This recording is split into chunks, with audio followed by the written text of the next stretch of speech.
रामकृष्ण हरी प्रेषक माय बापू. तर आज आपण पंढरपुरामध्ये येऊन ठेपलोय बरं का. तर सुंदर असा आजचा हा व्हिडिओ तुम्हाला दाखवण्याचा प्रयत्न करतोय. पूर्णपणे पंढरपूर आणि नामदेव पायरीपासून आपल्या विठ्ठलाचं दर्शन बरं का. तर पूर्णपणे तुम्हाला दाखवतो. तर चला पाहूया आपलं विठ्ठलाचं पंढरपूर.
चालत चालत आपण पंढरपुराच्या दिशेने आलो आणि डायरेक्ट पंढरपूरमध्ये आलो बरं का. तर ही आपली दिंडी आहे. या ठिकाणी ट्रक उभे केलेत आहे आणि रावट्या दिलेत आहे पावसा पाण्याच्या बरं का. तर हेच ते पंढरपूर. पंढरपुराच्या कराड नाक्यापासून थोडंसं मावळत बाजूला आम्ही आहे बरं का. इथं राधाकृष्ण हॉटेलजवळ आणि कानेज हॉस्पिटल, डॉक्टर कानेज हॉस्पिटल शेजारी बरं का आमचा मुक्काम आहे या ठिकाणी.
रामकृष्ण हरी माऊली. तर या ठिकाणी सुंदर असं आपल्या दिंडीचं जेवण, काळभैरवनाथ दिंडीचं जेवण बरं का, पुरणपोळीचं जेवण आहे आणि भात आमटी आणि सोबत भजी बरं का. तर एकदम पांडुरंगाच्या वाटेला आपण आवडीनं जेवण खातोय बरं का, हे पुरणपोळीचं गोड जेवण.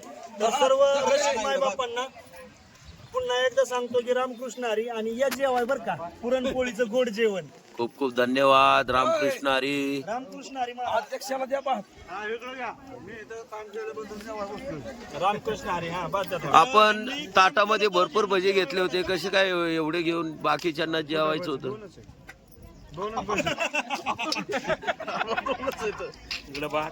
तर आमच्या भीमराव महाराज सांगतो त्याकडे मी इथं पहिल्या पंक्तीला वाढलं, जे बोटाला लागतं ते घेतलं. काम केलं तेव्हा जेवाय बसलो. हा, काम खूप केलं खूप तेव्हा जेवाय भूक बसलो. खूप भूक लागली होती का? हा, बरं बरं बरं, धन्यवाद.